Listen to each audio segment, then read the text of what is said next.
Mirë se erdhe në botën ku askush nuk është i pafajshëm. Sekrete shqiptare, vendi ku rrëfimet më të thella, më të ndaluara dhe më të pathëna të shqiptarëve marrin zë. Na bëni subscribe për histori të ndryshme.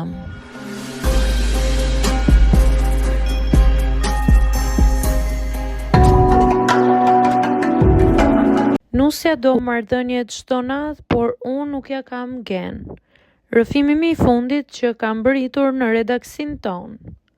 Nuk e mendoja kurrë se martesa do të më lodhte më shumë se çdo punë që kam bërë ndonjëherë. Jo fizikisht, por mendërisht. Kur u martova, të gjithë më thanë se isha me fat. Grua e bukur, e re, e dashur, e përkushtuar, dhe ishte e vërtet. Nusja ime ishte gjithçka që shoqëria do ta quante perfekta. Vetëm se askush nuk më pyeti kurrë si ndjesha unë. Ditët e mia fillojnë herët. Zgjohem para se të zbardh. Punoj gjithë ditën me stresit, përgjegjësive, njerëzve, të cilët presin gjithçka nga unë. Kthehem në shtëpi i shtrydhur me mendjen bosh, me trupin që kërkon vetëm qetësi. Një dush i ngrohtë, një darkë e thjeshtë dhe heshtje. Por në shtëpi më pret diçka tjetër. Nuk është se nusja ime është e keqe, përkundrazi. Ajo më pret gjithmonë e rregulluar, e buzëqeshur, sikur gjithë dita e saj të ketë qenë përgatitje për momentin kur unë do të vi në shtëpi. Dhe pikërisht aty fillon ndjenja e fajit tim. Sepse unë nuk kam energji. Ajo kërkon marrëdhënie, afërsi, jo vetëm fizike, por edhe vëmendje, dëshirë, pasion, çdo natë. Sikur martesa të ishte një provë që duhet kaluar pa mungesa. Sikur dashuria të matej me sa shpesh ndodh diçka në shtrat. Në fillim u përpoqja shumë, i thosha vetes s'është normale, kështu duhet të jetë. Por trupi im filloi të më tradhtoi. Mendja filloi të mbyllet. Nuk kishta fare dëshirë, nuk është se ishte mungesë dashurie. Ishte lodhje e pastër. Ajo e merrte personale. Filloi të më pyes nëse nuk më pëlqente më, nëse kisha dikë tjetër, nëse ishte bërë e mërzitshme për mua. Çdo pyetje e saj ishte një thikë e vogël që më shtyej në ndërgjegje.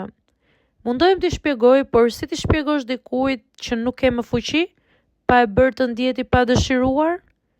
Netët u bën të rënda. Ajo kthehej nga ana tjetër e shtratit e heshtur.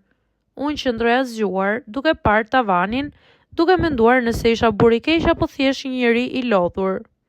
Në kokën time bëja llogari. Sa urgjum kam fjetur, sa probleme kam zgjidhur, sa herë kam buzëqeshur pa e ndier. Fillova ta shmang momentin e gjumit. Ria me gjatë në sallon, shikoja televizor pa e parë, vetëm për të vonuar çastin kur do të më duhej të përballesha me pritshmëritë e saj. Një natë ajo shpërtheu. Më tha se nuk ishte martuar për të jetuar si shoqe dhome. Ajo ndihej e refuzuar. Ishte ende e re dhe kishte nevoja. Fjalët e saj nuk ishin të liga, por ishin të rënda, sepse ishin të vërteta në thelb. Unë i thash vetëm një fjali, jam i lodhur, jo nga ti, por nga gjithçka. Ajo i qau dhe unë ndjeva bosh. Që atë natë kuptova diçka që nuk ta mëson askush para martesës. Dashuria nuk mjafton gjithmonë.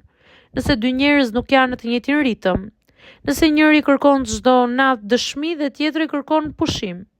Nuk e di si do përfundoj kjo historia jon. Ende jemi bashk, ende përpiqemi, por brenda meje ka një frikë të heshtur që një ditë ajo do të lodhe duke kërkuar dhe unë do të lodhem duke u ndier fajtor. Dhe askush nga jashtë nuk do ta kuptoj kurrë, sepse nga jashtë ne dukemi si çifti perfekt.